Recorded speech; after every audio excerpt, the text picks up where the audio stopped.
Hello Astro friends, it's Melanie here. It's 11:44 a.m. I love it. Always love the multiples of time alignments and like to relate them to chakras sometimes. So root and heart, all very Taurus. Taurus very rootsy, very earthy energy, and heart is of course where the sun is. The sun shining into our heart sphere, expressing our heart energy, just like rays of the sun. And yes, the sun is in Taurus. Today, the moon will be new in Taurus at 8:22 p.m. Pacific Daylight Savings Time. If you'd like to do a new moon ceremony this evening, or I would say also pretty good, if not better, would be tomorrow, because that would be on the new side of the moon. We're still on the dark side of the moon until this evening, right? So the newness, the conception energy, and yin yang union of sun and moon brings newness, plants energy, plants new seeds. It would be a wonderful time to literally plant seeds in your garden, in your balcony, anywhere. Yes, of course, it's the first earth sign. Everything is green, regreening, reblooming. Life is back. The earth, Mother Earth, really brings it all out. And this is very joyous new moon energy and a very Taurian concentration. I can show you the chart here. Look at that. Here in Taurus. Oh, sorry, I have the wrong chart. I have the Sag Gemini new moon, full moon that I wanted to show to a friend. But here is the Taurus new moon with Sun and Moon and Uranus and Jupiter and Venus all united in Taurus. Right at sunset here, interestingly, on the west coast. And of course, we can't see because the moon is in front of the sun, is with the sun, just like we had an extreme example with a total solar eclipse, where the disk of the moon was exactly covering the solar disk. How rare is that? That was, of course, on April 8th. And now we have the first new moon after that total solar eclipse, the Taurus new moon, and and even though she's not visible, she's very strong because this is also another super new moon. The moon is closer to the earth and also than in its irregular orbit. It's close to the earth at this point and has been also for the last few new moons. So not just full moons can be super moons, also new moons, and this is one. So it has a really strong effect. Such a close lunar energy activating especially especially Jupiter Uranus, which came together on April 20th, the first day of Taurus, in Taurus, yes. And so it's all about seeing, understanding, outgrowing, liberation, right? So what is it that you are having paradigm shifts about and having breakthroughs about? And that set you free, right? It's all about liberation. And so this new moon really activates that. And maybe you literally feel like, I need to get out of here. I need to be free. I need to go somewhere. Also, Taurus has to do with the earth and her beautiful places. So maybe you're really drawn to be more in nature or be out and about and take life in with all your senses. It's also from the Uranus in Taurus perspective, it's also about anchoring and grounding the light, because there's so much light, so much high vibrational energy swirling around, yet it needs to be grounded. And we need to also, in our own earth body, bring the light in, but not get all wired up and actually anchor it, right? And with healthy grounding habits and being literally earthing, as it's called, right?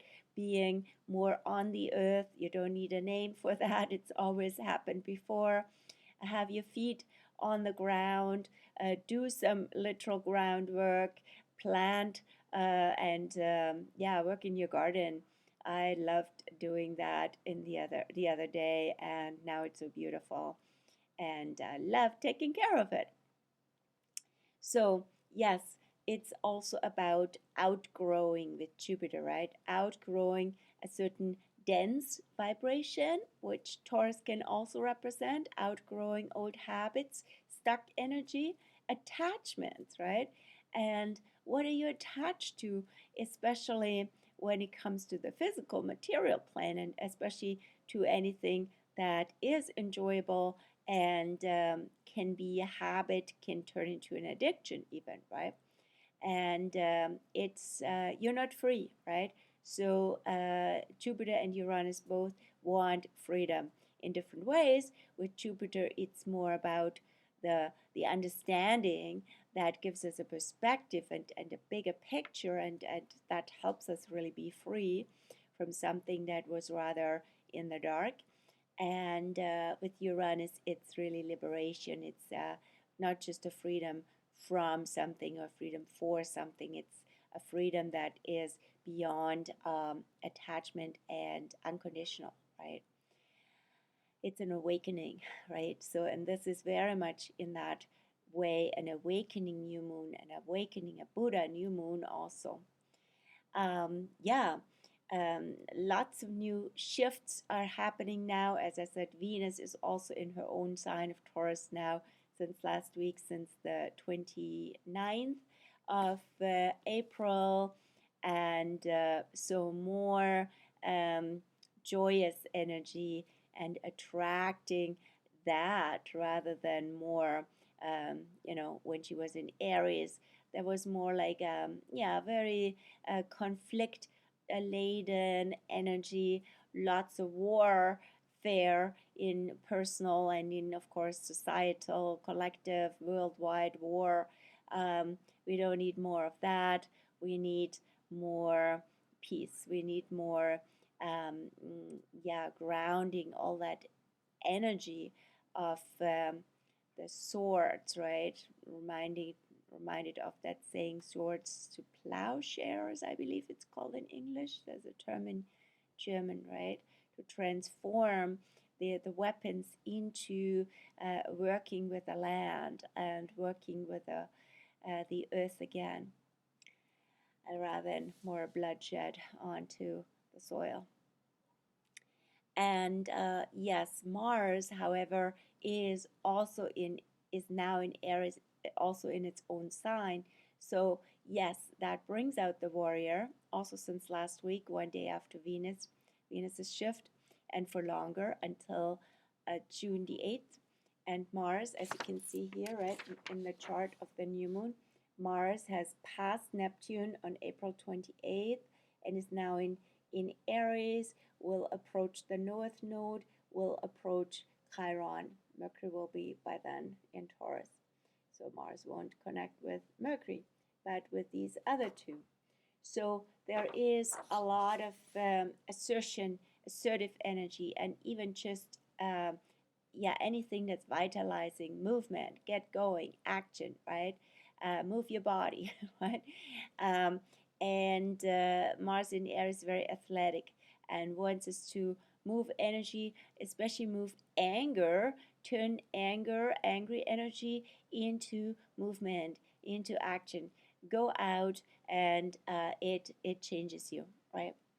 And quite straightforward. It's also very direct energy rather than a convoluted energy.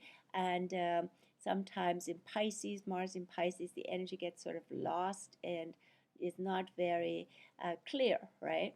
So with Aries, it's there in your face. And it brings out bravery, brings out courage, brings out anything that is makes your blood rush, right? Mars and Aries have to do with the blood. And so we have also in the meantime Pluto since last week, since May the 2nd. Pluto, the higher octave of Mars, what's that about? So Mars is about one's own assertion, one's own solar plexus, one's own inner warrior. And Pluto is about higher power, right? So there's bigger forces at work that you might fight, but at the same time, they are always bigger, right? Higher power, also soul power versus Mars can be easily hijacked by the ego. And so Pluto has also made a shift last week. It went retrograde. It's now in early Aquarius, as you see here, and it's going backwards now from Earth perspective until October 11th, and will, in the course of that, from September 1st till November 19th, beyond the retro, will be back in Capricorn. So it goes back to the last degrees of Capricorn and from there forward again. So once more, last unfinished business in Capricorn, right over the US elections. How interesting is that? While the US also have Pluto in Capricorn.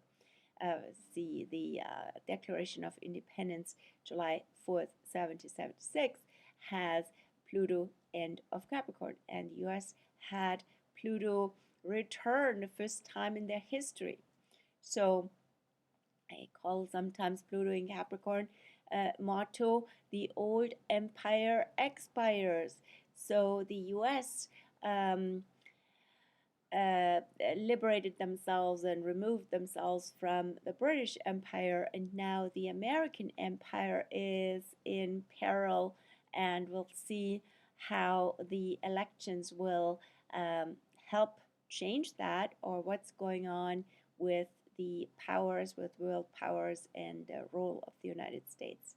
And of course, it has to do also, Capricorn, with the old patriarchy, with all old top-down hierarchies where some are in charge, or also some carry all the load, and others, use and take advantage of them, right? Hierarchies. And we are moving into Pluto in Aquarius, and that will fully set in from November 19th on for the coming 19 years, 19-20 years, till 2023, 2043, 2044. That's a really long time. And so shifts are happening in society, in systems, in humanity. Humanity is being more empowered, while at the same time there's also big contrasts and extremes regarding what's going on with humanity as the power of technology is taking over, right? Could also say, oh my gosh, all this AI changes humanity forever, and it will be the end of humanity as we know it, dramatically put, or maybe realistically put. So beware the impact of Aquarius, for better or worse. Pluto in Aquarius now retro, and since Pluto is retro, finding soul power, finding power within, not projecting power outwardly, but really sourcing it from within and radiating and shining that out. And that itself can have ripple effects, as Aquarius loves it. Yes, we can inspire others with our strong soul and strong spirit and strong core. All of that is Pluto. Don't need validation from others or feeling disempowered when we are not part of the not part of a group, right? Especially with Aquarius, right? Or part of a certain system and society, right? Finding our core and also working with that, with Capricorn, and letting that change us and help contribute to the change in the world. Then what else is going on this week? The new moon is on this evening, and from then on the moon waxes. Of course, the first sliver of the moon will be in 2 days, and so today is the 7th, so around the 9th. And let's just see what the moon will activate, which signs in the zodiac.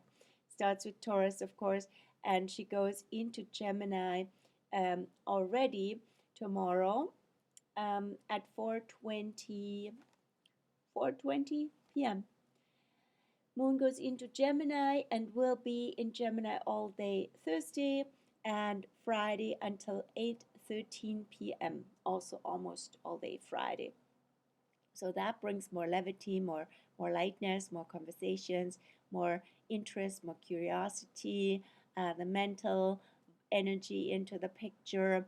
Finally, another air activation, because the only planet in an air sign has been over the last weeks, Pluto in Aquarius, right?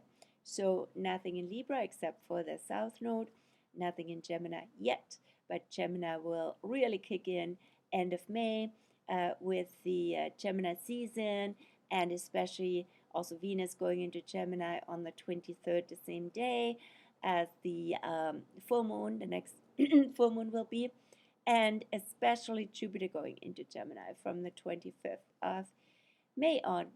And I call that cusp that Jupiter's already on the voice point, finding our voice, giving a voice to nature, right? And listening to all the voices in nature. All of that is very Taurus, Gemini. Also listening to the voice of the body, right? That's also Taurus, Gemini. And yes, and so much to learn, so much more to understand, so much more to share and branch out and see different. So, you might think you've seen it all, right? But Gemini said, hey, there's always more to more to learn, right? Be a lifelong learner. And for that, Gemini is really good. And lots of stories to tell, lots to journal also. Journaling is very Jupiter in Gemini, and I will offer also a short course, 4-week course, the Jupiter Journaling Journey throughout the month of June, every Monday evening.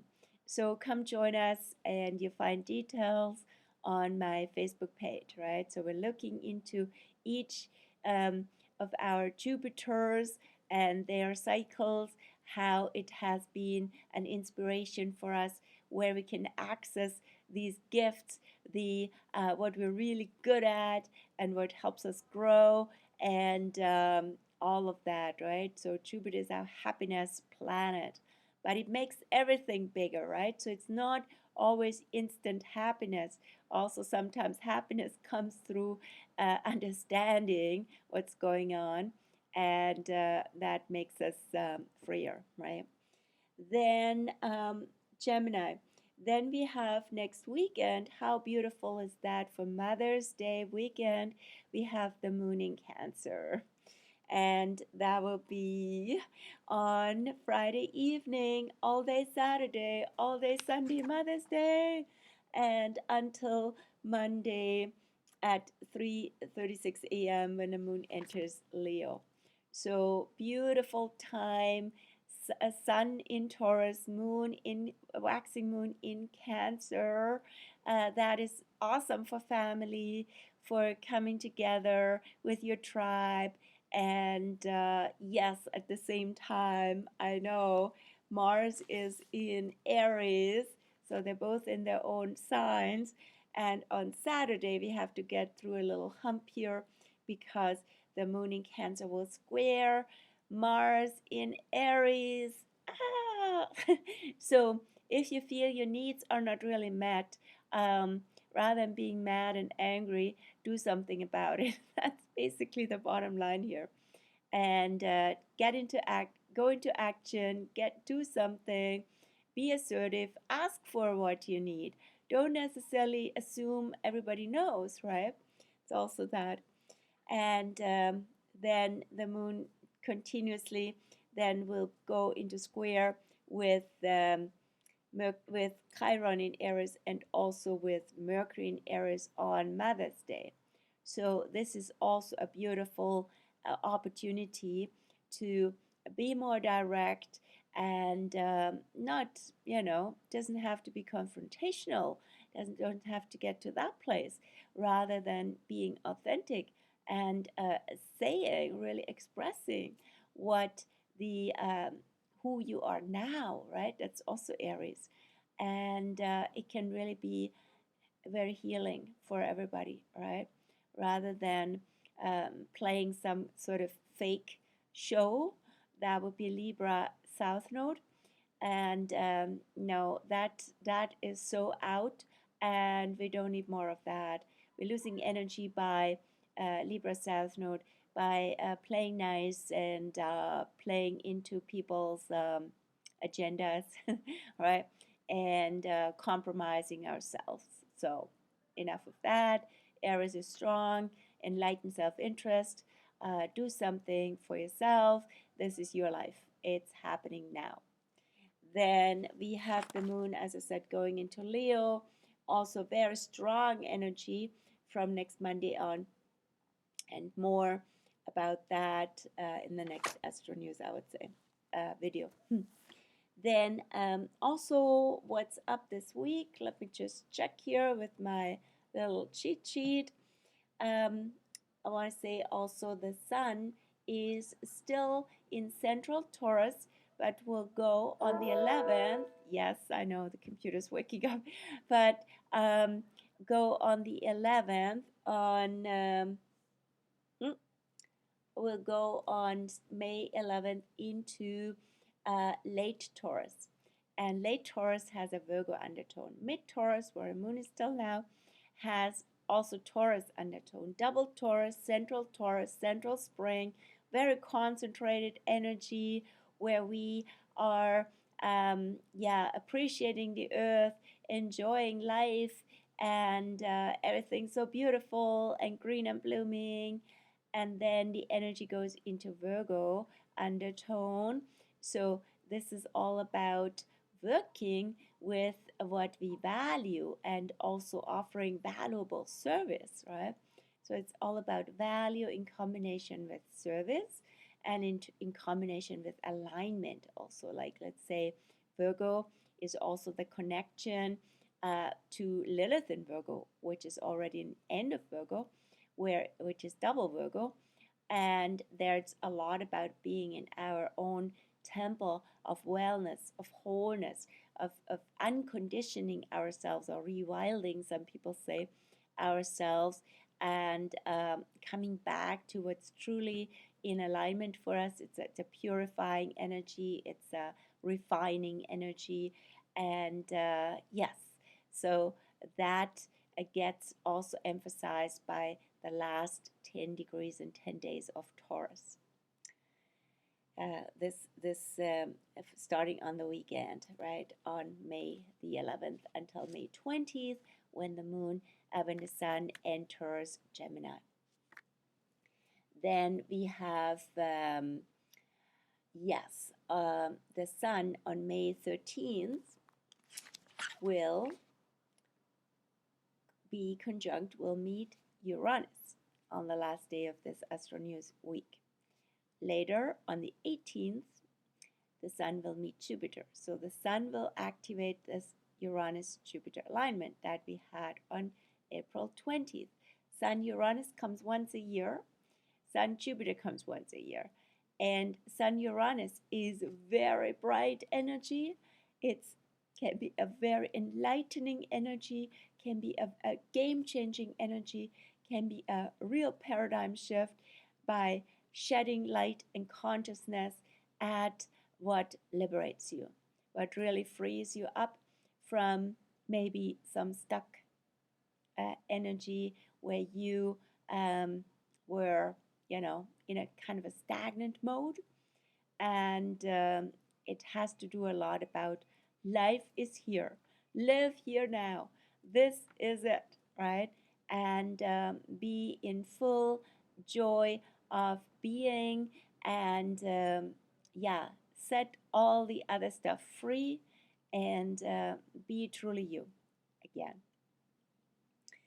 Then Jupiter, Sun meeting Jupiter is also a very big energy. It's a very, there's so much going on that can be enjoyed, so much gratitude, so many gifts, so much understanding, so much more, right?